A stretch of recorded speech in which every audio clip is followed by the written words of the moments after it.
हम पढ़ रहे हैं class 10 chemistry chapter 3 metals and non metals. आज का जो टॉपिक है वो है कि फिजिकल प्रॉपर्टीज़ ऑफ मेटल्स क्या है। इसके पहले वाले वीडियो में भी हम सेम टॉपिक पर बात कर रहे थे, लेकिन वो वीडियो पूरा नहीं हो पाया था, तो वो ये वीडियो उसी का कंटिन्यूएशन है, ठीक है। और इसके पहले हमने ये देखा कि इलेक्ट्रॉनिक कन्फिगरेशन ऑफ मेटल्स क्या होता है, जो पहली प्रॉपर्टी थी। उसमें हमने ये देखा कि किसी भी मेटल के आउटर मोस्ट ऑर्बिट या वैलेंस शेल में जो नंबर ऑफ इलेक्ट्रॉन्स होते हैं वो होते हैं 1, 2 या 3। उसी पॉइंट को समझते हुए हम लोग उसी के कंटेक्स्ट में दूसरा पॉइंट समझते हैं, और वो है इलेक्ट्रोपॉजिटिव कैरेक्टर। इलेक्ट्रोपॉजिटिव कैरेक्टर का मतलब ये होता है कि कोई भी मेटल एटम के पास एक ऐसी टेंडेंसी होती है कि वो इलेक्ट्रॉन्स लूज़ करके किसी और को केमिकल रिएक्शन में दे करके खुद कैसा बन जाता है, पॉजिटिव आयंस के फॉर्म में कन्वर्ट हो जाता है, ठीक है। वेरी इंपॉर्टेंट, ये बात आप लिख लीजिए कहीं पर, जैसा कि मैंने यहाँ लिख भी दिया है, have high tendency to lose valence electrons to form positive ions. अगर एक एग्जांपल से हम लोग समझते हैं सोडियम के, ठीक है, जिसका एटॉमिक नंबर 11 होता है। अगर इसका इलेक्ट्रॉनिक कन्फिग्रेशन करेंगे तो वो आएगा 2, 8, 1। अभी आप देखिए कि इसके आउटर मोस्ट ऑर्बिट में कितने इलेक्ट्रॉन्स हैं, 1, ठीक है। इसको अपना ऑक्टेट पूरा करने के लिए कितने इलेक्ट्रॉन चाहिए, 7। क्या ये 7 किसी और से ले सकता है? ऑब्वियसली नहीं, क्योंकि 7 इलेक्ट्रॉन्स लेने के लिए इसके पास इतनी ज़्यादा फोर्स ऑफ अट्रैक्शन इसके प्रोटॉन्स के पास नहीं होगी। बात समझ में आ रही है? तो ये क्या करेगा, ये दूसरा वाला ट्रिक अपनाएगा, ये अपने एक इलेक्ट्रॉन को किसी और एटम को डोनेट कर देगा केमिकल रिएक्शन के दौरान। तो कह सकते हैं कि मेटल्स दानी होते हैं। क्या होते हैं? दानी। इसका मतलब ये है कि ये दान देते हैं और खुद पॉजिटिव आयंस में कन्वर्ट हो जाते हैं। दान किस चीज़ का देते हैं? इलेक्ट्रॉन्स का देते हैं, ठीक है। अगर हम बात करें कि ये किस तरीके से पॉजिटिव आयन में कन्वर्ट होगा, तो ये ऐसे होगा, ये एक इलेक्ट्रॉन को क्या कर देगा, डोनेट कर देगा और खुद Na1+ के फॉर्म में कन्वर्ट हो जाएगा। इसका मतलब ये है कि इसके पास एक इलेक्ट्रॉन्स की कमी है।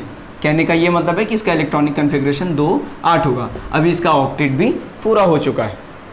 तो ये बहुत ज़्यादा ज़रूरी है समझने के लिए कि इलेक्ट्रोपॉजिटिव कैरेक्टर क्या होता है। आई होप समझ में आ गया होगा। एक छोटी सी इंपॉर्टेंट बात ये है कि ध्यान से समझना, जब कभी मेटल्स नॉन मेटल्स के साथ रिएक्ट करते हैं तो आयनिक बॉन्ड बनता है, ठीक है। और नॉन मेटल्स जब एक दूसरे के साथ रिएक्ट करते हैं तो कोवेलेंट बॉन्ड बनता है, ठीक है। उसके बारे में हम लोग पढ़ेंगे, लेकिन बाद में, अभी नहीं। अगला टॉपिक आता है हमारा मैलिएबिलिटी। मैलिएबिलिटी का मतलब होता है simply a block of metal can be beaten into thin sheet. कहने का ये मतलब है कि एक छोटा सा अगर हम ब्लॉक ले लें, मेटल का ब्लॉक ले लें, टुकड़ा ले लें, उसको पीट करके हम एक लंबी परत बना सकते हैं, लंबा सरफेस बना सकते हैं। जैसा कि आपने आई होप मिठाइयाँ खाई होंगी, आपने होगा तो आपने देखा होगा कि एक कोटिंग आती है, प्रॉबेबली सिल्वर कोटिंग वाली मिठाइयाँ आपने खाई होगी। तो ये सिल्वर कोटिंग क्या होती है, ये सिल्वर के ब्लॉक को पीट करके एक बहुत पतला चादर बनाया जाता है और उसी को एक डेकोरेशन के लिए यूज़ किया जाता है। ठीक इसी तरीके से एल्यूमिनियम फॉइल का भी एग्जांपल हम दे सकते हैं आपको, कि आप जो अपने टिफ़िन बॉक्स में रोटियां लपेट करके लेके जाते हैं ना, वो जो एल्यूमिनियम फॉइल होता है वो भी एक अच्छा खासा उदाहरण है मैलिएबिलिटी का। ये मैलिएबिलिटी और डक्टिलिटी, ये जो एक्सक्लूसिव प्रॉपर्टीज़ हैं, ये सिर्फ और सिर्फ मेटल्स के पास पाई जाती हैं, ठीक है। दूसरा आता है इसके बाद वाला आता है डक्टिलिटी। डक्टिलिटी का मतलब होता है a block of metal can be beaten and drawn into thin wire. एक पतला एक छोटा सा ब्लॉक अगर हम मेटल का ले लें तो उसको हम पीट करके लंबे तारों में कन्वर्ट कर सकते हैं। एक एग्जांपल देता हूँ कि अगर हम 1 ग्राम गोल्ड ले लें तो उससे हम 2 किलोमीटर लंबी वायर बना सकते हैं। जस्ट इमेजिन कि कितनी ज़्यादा डक्टिलिटी होती है मेटल्स के पास। इसके बाद प्रॉपर्टी आती है थर्मल एंड इलेक्ट्रिकल कंडक्टिविटी। इसका मतलब ये है कि जो मेटल्स होते हैं they are good conductors of electricity along with heat और इलेक्ट्रिसिटी दोनों का कंडक्शन मेटल्स में बहुत अच्छा होता है। चलो एग्जांपल से समझते हैं कि अगर हम थर्मल कंडक्शन की बात करें तो हमारे घर में जितनी भी यूटेंसिल्स होती हैं ये सारी की सारी मेटल्स की होती हैं।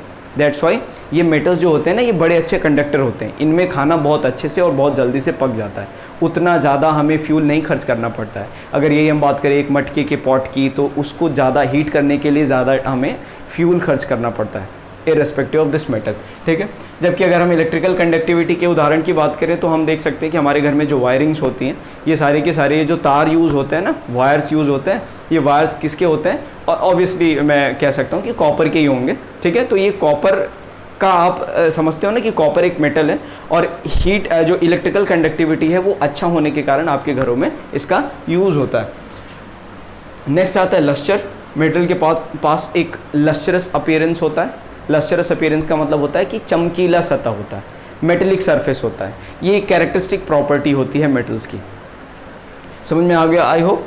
नेक्स्ट आता है टेंसाइल स्ट्रेंथ। टेंसाइल स्ट्रेंथ का मतलब होता है कि आप मेटल्स के तार को बहुत ज़्यादा अगर खींचते हैं तो भी वो जल्दी टूटते नहीं हैं, उनके पास अच्छा खासा टेंसाइल स्ट्रेंथ होता है। दैट्स वाई जो ये स्टील वायर्स होते हैं इनको हम लोग बड़े बड़े लगेज को उठाने में काम में लाते हैं। बंदरगाहों पर आप इसका सबसे ज़्यादा एक्सटेंसिव यूज़ देख सकते हैं। नेक्स्ट आता है डेंसिटी।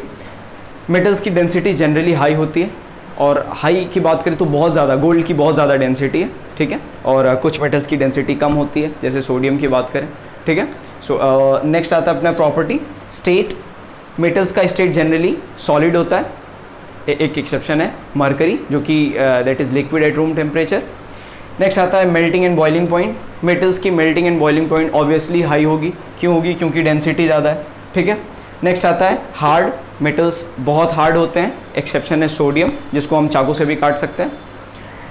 नेक्स्ट आता है अपना साउंड। मेटल्स के केस में साउंड कंडक्शन बहुत अच्छा होता है, बहुत तेज़ी से साउंड ट्रैवल करता है from one point two another. इसका एक एग्जांपल आई होप आपने देखा होगा, एहसन की किताब में आप देखेंगे कि उसमें दिखाया गया है कि रेल की पटरियों पे किस तरीके से बच्चे कान लगा करके सुनते हैं।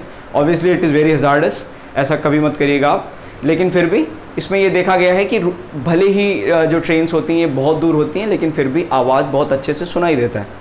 इसका सिर्फ और सिर्फ हवा में नहीं सुनाई देगा। अगर आप कान ऊपर उठा के सुनने की कोशिश करेंगे तो ट्रेन भले ही अगर 5-6 किलोमीटर हो फिर भी नहीं सुनाई देगा, लेकिन यही अगर आप कान लगा के सुनेंगे तो इवन दो वो 50 किलोमीटर भी क्यों ना हो वो आपको सुनाई देगा, जस्ट बिकॉज कि साउंड बहुत अच्छे से ट्रैवल करता है मेटल्स में। नेक्स्ट आता है हमारा एलॉय फॉर्मेशन। मेटल्स को अगर दो से अधिक मेटल्स को एक फिक्स्ड कॉम्पोजिशन में मिलाते हैं तो हमें एलॉय मिलता है। एलॉय की एक अपनी कैरेक्टरिस्टिक प्रॉपर्टी होती है। जैसे अगर हम बात करें एलॉय की यूज़ की, तो एलॉय बहुत ज़्यादा यूज़ हो रहा है आजकल एरोप्लेन्स में, ठीक है। और एक एग्जांपल है ब्रास का। ब्रास जिसको बनाया जाता है जिंक और कॉपर से, इसका भी यूज़ हम लोग एक्सटेंसिवली देखते आ रहे हैं। हमने अपनी हिस्ट्री की किताबों में भी इस ब्रास के बारे में पढ़ा होगा, तो हमारे एंसेस्टर्स को भी पता था कि एलॉय कैसे बनता है। और अगर हम एक इंटरेस्टिंग फैक्ट बताता हूँ आपको कि भारत के मेटलर्जी की बात ही अलग है। आप आयरन पिलर के बारे में सुने होंगे कि जो कि करीब 2500 साल पुराना है, लेकिन अभी तक उसमें कोई भी जंग नहीं लगा है, रस्टिंग नहीं हुई है। तो एक एक्सक्लूसिव एग्जांपल है हमारे देश में मेटलर्जी का, हमारे देश से ही लोग सीखते आए हैं। तो ये कुछ प्रॉपर्टीज़ रही, फिजिकल प्रॉपर्टीज़। आई होप समझ में आई होंगी। अगर नहीं समझ में आई होंगी तो प्लीज़ फ्री रहिए आप कमेंट सेक्शन में अपना डाउट पूछने के लिए। कोई भी डाउट हो पूछिए मेरे से। नेक्स्ट वीडियो में हम लोग चर्चा करेंगे कि physical properties of non metals क्या होती हैं। Till then thank you. अच्छा, एक बात और, प्लीज़ सब्सक्राइब कर दीजिएगा। सब्सक्राइब करने से मेरे लिए ये बहुत बड़ी बात होती है। मेरा एक मोटिवेशन, ये मेरे अंदर एक मोटिवेशन बूस्ट होता है इससे कि लोग मेरे साथ जुड़ रहे हैं, बच्चे कंटिन्यूसली उसको शेयर करते हैं तो अच्छा लगता है। Thank you.